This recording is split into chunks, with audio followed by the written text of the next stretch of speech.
Look, I'm Jess. I crunch numbers for a living, and I guess I'm doing alright for myself.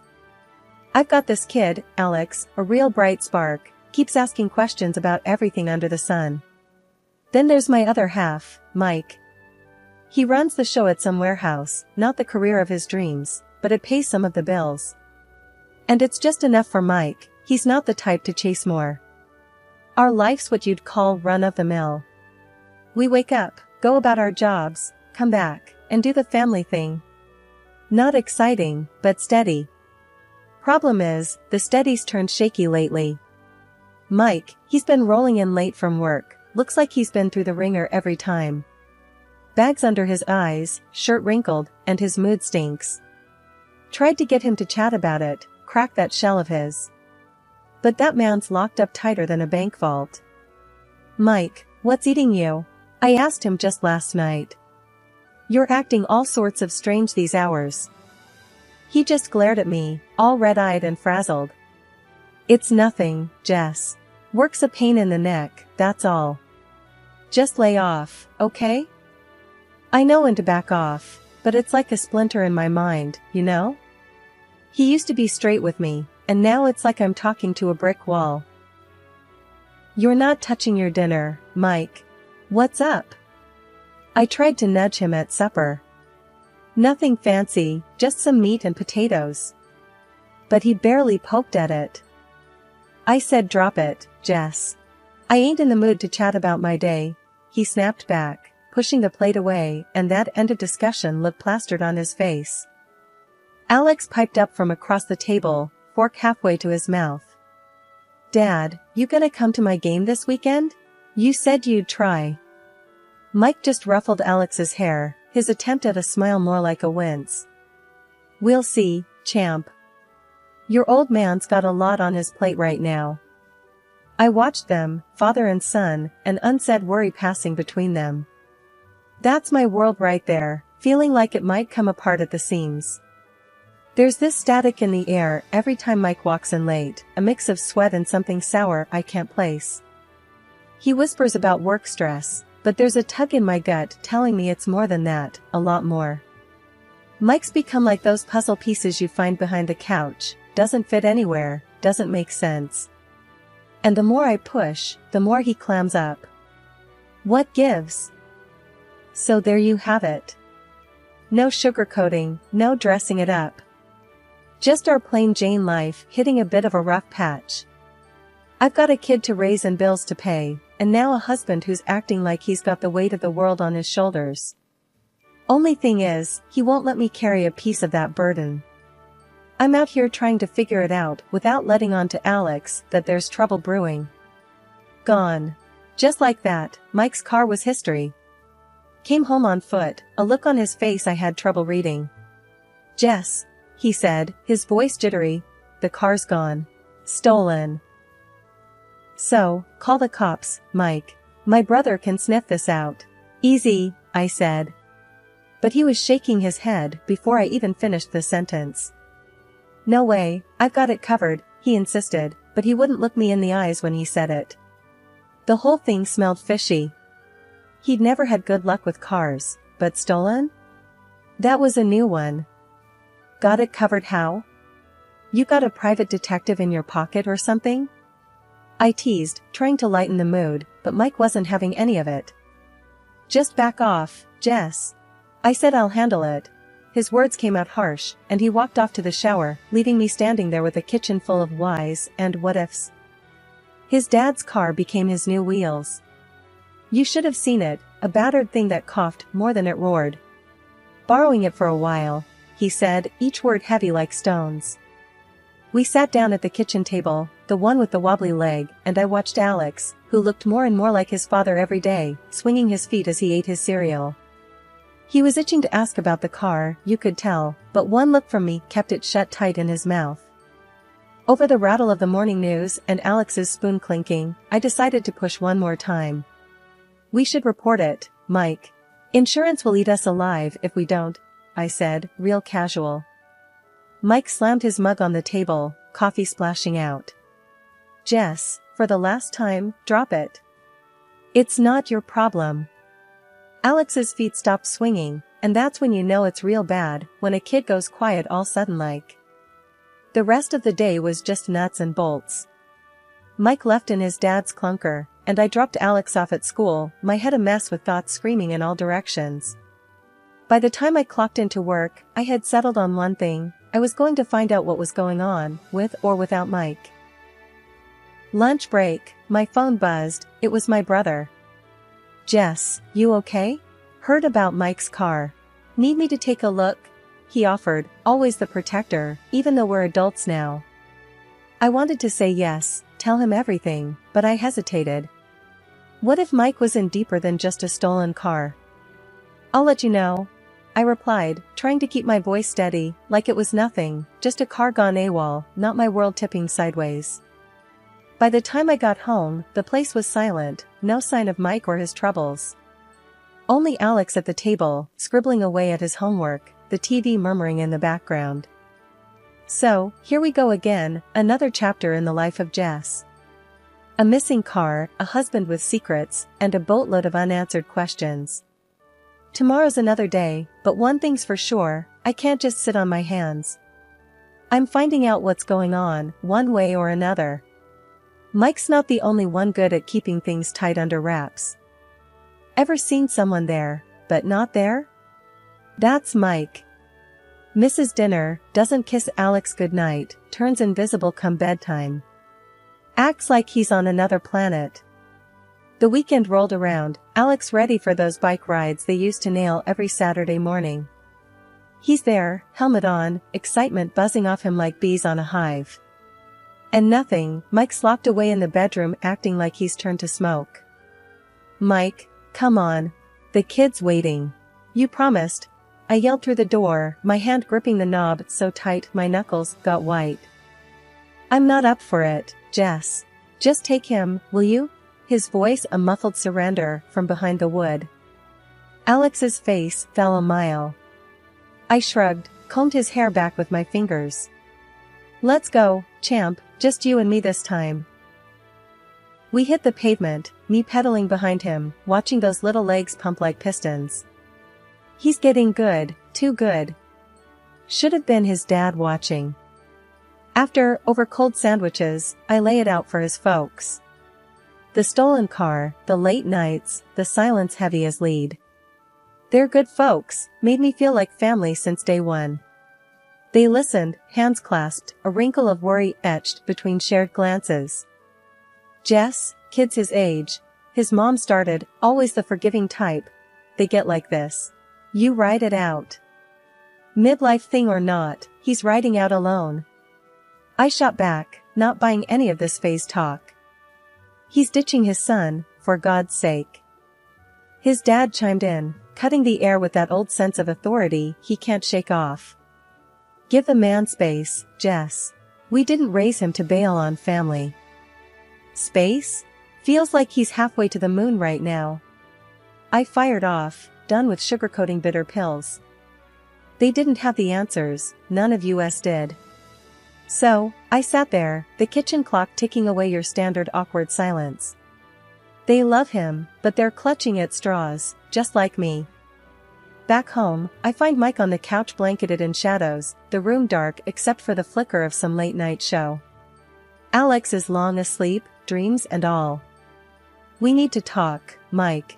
Now," I said, my voice steady as a drumbeat, every word a decision. He peels himself off the couch, tired or defeated, it's hard to tell. "What is it, Jess?" Mike huffs, like it's an effort just to stand. "I'm not blind, something's gnawing at you. It's eating us up, all of us." My words clipped out like bullets. Mike's eyes finally lift to meet mine, some spark in their fighting through the fog. "Jess, it's a mess you don't need to be in." "Oh, I'm in it, Mike. You made sure of that when you started sleepwalking through your life." I'd had it, my patience frayed to strands. He leans on the wall, for a sec, it looked like he'd slide to the floor. "I can't, not yet." That voice, a whisper of its regular self. "Okay, Mike, let's see how long you can keep up this act." I'm clawing for answers, and if Mike won't hand them over, I'll turn over every rock, every dark corner, until everything that's hidden starts spilling out into the light. For Alex, I'll do it. For us, I'll go the distance. The stillness of the night was shattered by the shrill ring of the phone. It was the sound that heralds news, seldom good. Mike's hand shot out to snatch it up, and the blood drained from his face as he listened to the voice on the other end. There were a few hushed, frantic words, and then silence. "Heart problems," he said, voice shaking, looking at me with eyes full of terror. "Dad's been taken to the hospital." Before I could even process the information, Mike was already dressed and darting for the door, his father's old car keys in hand. "Wait! I'll come with you!" I cried out, but he was gone. The door slammed behind him, and the sound echoed through the empty house like a grim reminder that I was now alone with my thoughts and the daunting tick-tock of the wall clock. Hours passed, each minute stretching longer than the last, anxiety my only companion. Doubt began to gnaw at me as I watched the moon trace its path across the sky. Against all instincts that screamed at me to stay put, I picked up the phone and dialed my mother-in-law. "Is everything okay with Dad?" I breathed into the phone when she picked up. There was a pause, a flicker of confusion in her voice. "What are you talking about, dear?" "He's right here, watching the late show with me." The room spun. "Mike, he told me there were heart problems, that Dad was taken to the hospital." "Oh, honey," she said, her voice laced with worry and something else, something akin to disbelief. "There's no hospital. There's no heart issues. Mike never said a word to us about going anywhere tonight." Bile rose in my throat. The betrayal stung like a slap in the face. My husband, the man who was supposed to be my partner in all things life threw at us, had lied straight to my face. "Mike left in a panic.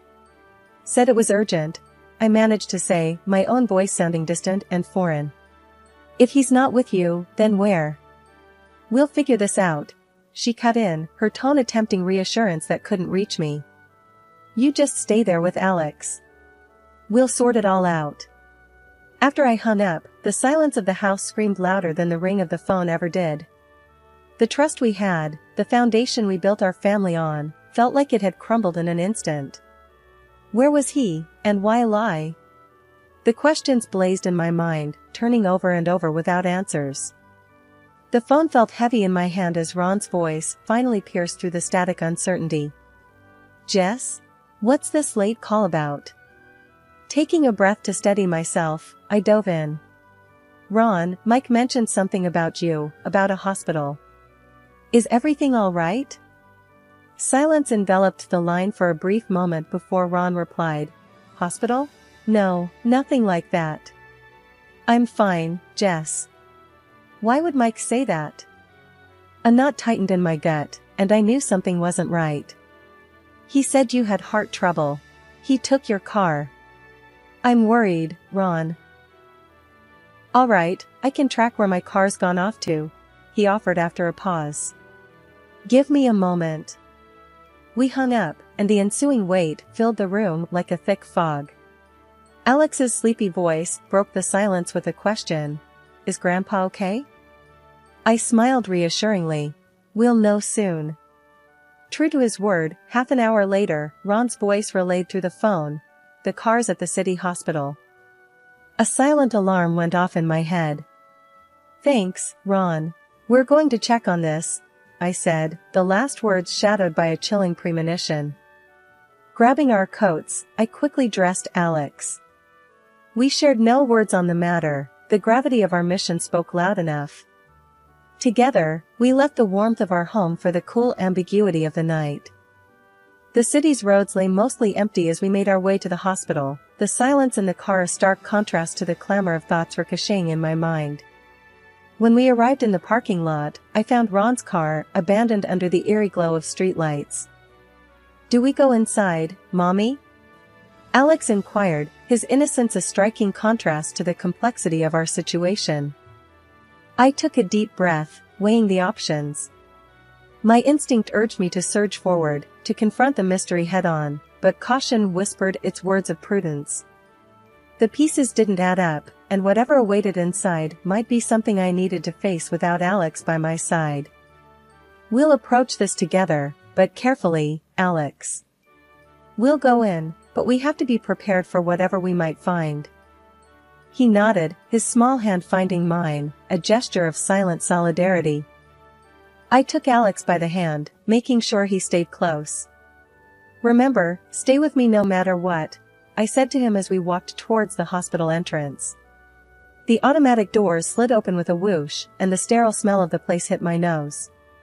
You could never forget that hospital smell. We navigated through the corridors, my eyes scanning, looking for Mike. And then I saw him, just outside one of the rooms. He wasn't alone. I saw the woman first. Her arms cradling a newborn, looking tired and familiar. Mike looked like he had seen a ghost, his face drained of color the moment our eyes met. "What the hell, Mike?" I said, louder than I meant to. The woman stepped back, looking between us, holding the baby closer to her chest. "Who's she?" she asked, her voice blunt. Mike's eyes were glued to my face, his mouth opening and closing with no sound. "Jess, this is not what it looks like," he finally stammered out. "Really? 'Cause it looks pretty bad from where I'm standing," I shot back. The woman piped up again. "He sold his car. For us. To pay the bills here." Mike tried to interrupt, but I put my hand up. "I'm not talking to you right now." Turning to the woman, I asked, "How long has this been going on?" "A while," she said flatly, bouncing the baby slightly.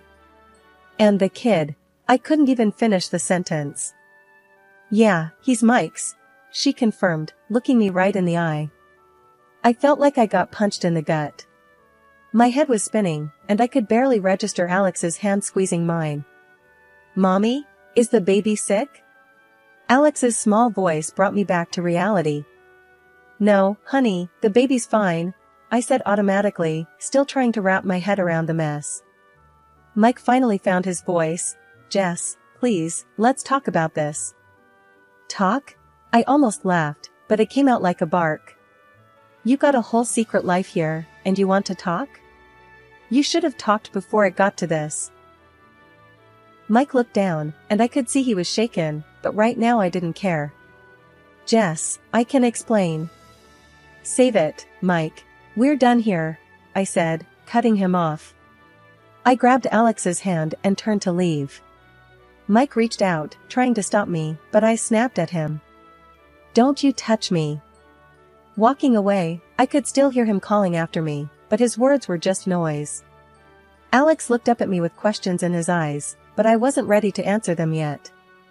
We got to the car, and I strapped Alex into his seat, taking a moment to breathe. I could feel tears pricking my eyes, but I held them back.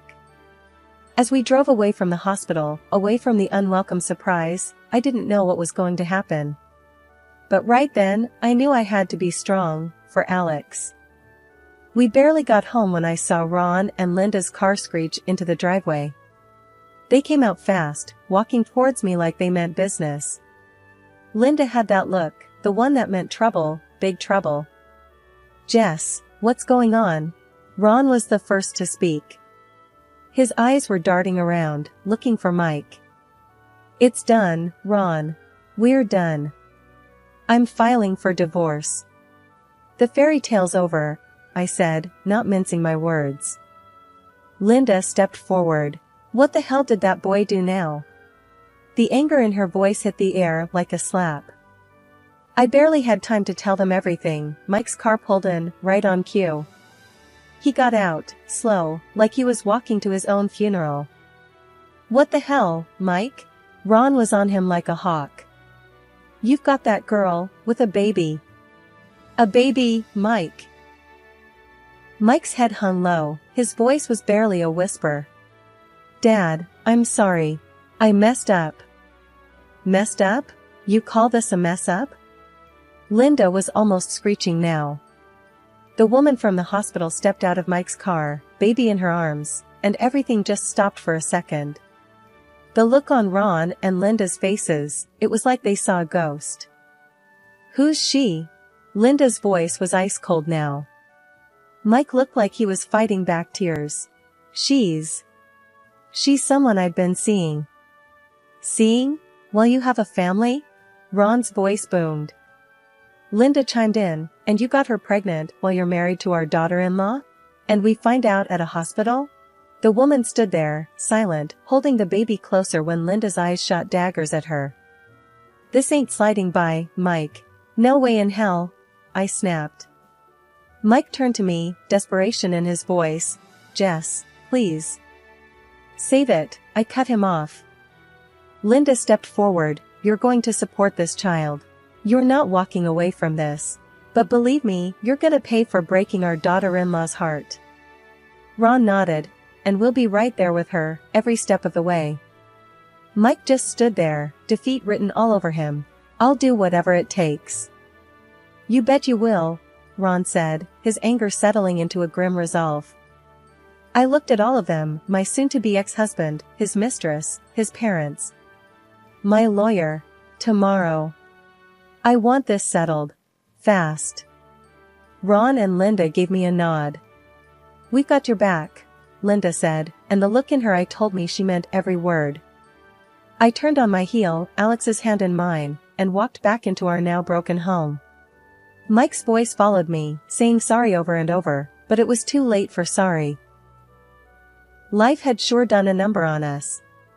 But there I sat, on the porch swing, Alex curled up next to me, a math book opened on his lap. The sun was setting, the sky a mix of pink and gold, like a watercolor gone wild. How's homework going, kiddo? I asked, not ready to dive back into the adult world just yet. Alex shrugged.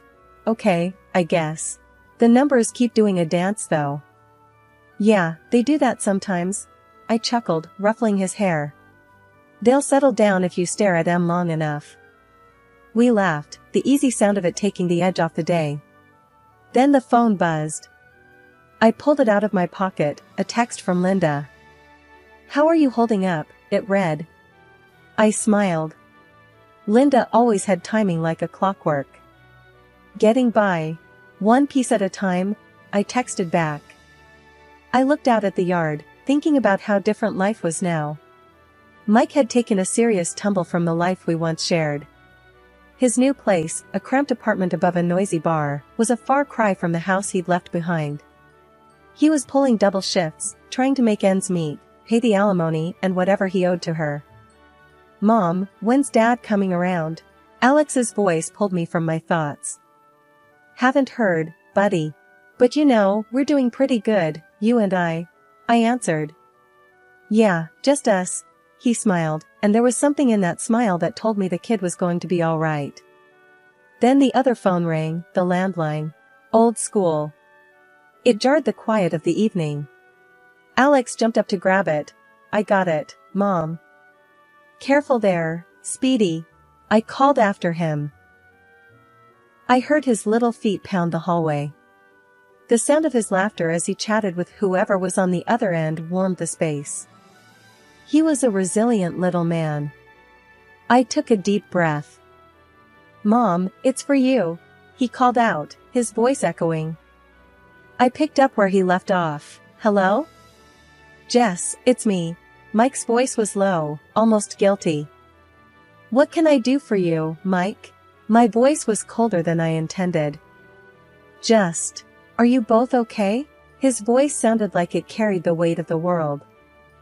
We're managing, Mike. Alex is doing great. There was silence, a long one, then a defeated sigh. That's good. That's good to hear. Mike, look, we're picking up the pieces here. You should be doing the same, I said, more firmly this time. I am, Jess. Or at least, I'm trying. Another pause. He was always heavy with the pauses. Goodbye, Mike. The click of the phone felt like the end of an era. It kinda was. I walked back onto the porch, the creak of the swing welcoming me back. Alex looked up, his eyes were curious. Life was indeed very different now. Just Alex and me, with Grandma and Grandpa popping in enough to keep us smothered in love and bad jokes. The house was quieter, but it was still full full of us, our life, our laughter, our love. The days ahead would still have their challenges. Divorce papers don't wipe away the messiness of life, and co-parenting was a road we were still figuring out how to navigate. But that evening, as the sky turned from pink to a deep blue, a sense of peace settled over the house.